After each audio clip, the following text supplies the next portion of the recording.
I'll be continuing with Act 4 Scene 1, line number 38. So Iris enters. So Prospero is organizing a mask for the beautiful couple, the young couple Ferdinand and Miranda, and he asks Ariel, and he instructs Ariel rather, to bring in the spirits. And who enters first? Enters Iris. Now Iris, Cyrus's most bounteous lady, thy rich layers of wheat, rye, barley, vetches, oats, and peas, thy turfy mountains where live nibbling sheep, and flat meads thatched with stover them to keep, thy banks with pyant and 12 brims, with spongy April as thy haste betrims, to make cold nymphs chaste crowns, and thy broom groves, whose shadow the dismissed bachelor loves, being last lawn, thy pole clipped vineyard. I'll just explain to you line wise. Cyrus, the most bounteous lady. Iris here greets Ceres, the goddess of agriculture, who lives on the rich fields of wheat, rye, barley, and peas, where the sheep feed on the tough covered mountains.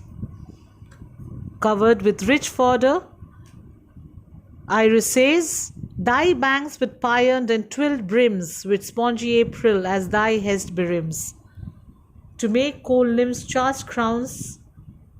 That means your river banks, which is decorated by the wet month of April, with plenty of marigold and reeds for the nymphs to make garlands, and thy broom groves, whose shadow the dismissed bachelor loves, being last lawn, thy pole-dipped vineyard, and thy sea-merged, sterile and rocky hard, where thou thyself dost tear the queen o'er the sky.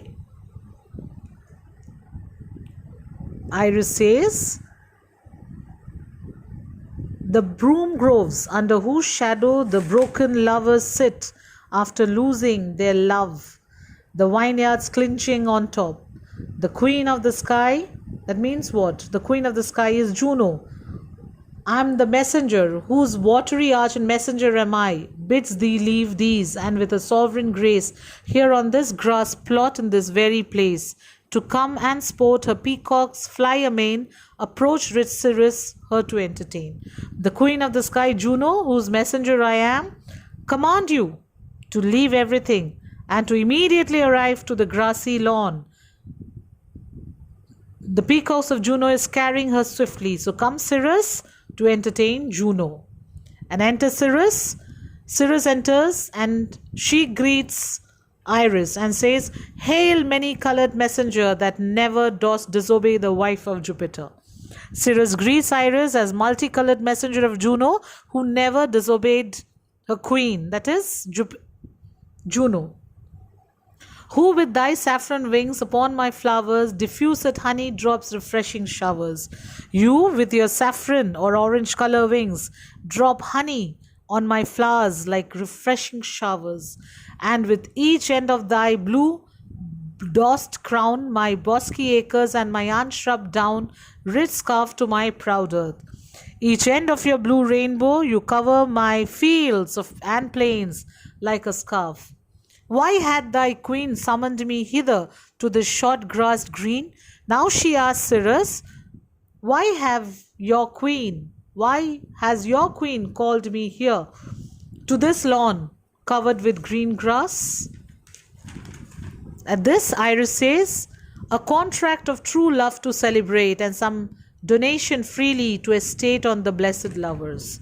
Iris says, you have been invited here to celebrate and witness true love and to bless this beautiful couple. Who's the beautiful couple? Ferdinand and Miranda. Cyrus, tell me heavenly bow, if Venus or her son, as thou dost know. So, before that, Cyrus asks Iris, tell me rainbow, heavenly rainbow, if you know whether Venus and her son, Cupid, is still serving the queen. Actually, Cyrus is annoyed with Venus and her son. The reason was they had plotted, and they had actually behind, or they were the ones who actually made Cirrus's daughter fall in love with the dark god Pluto. So this was something which Cirrus never liked. So that's why she says, since they did plot, that means that dusky this my daughter got. Here and her blind boy's candleless company I have foresawn. From that moment, since that moment, I have avoided the disgraceful company of Venus and her blind son.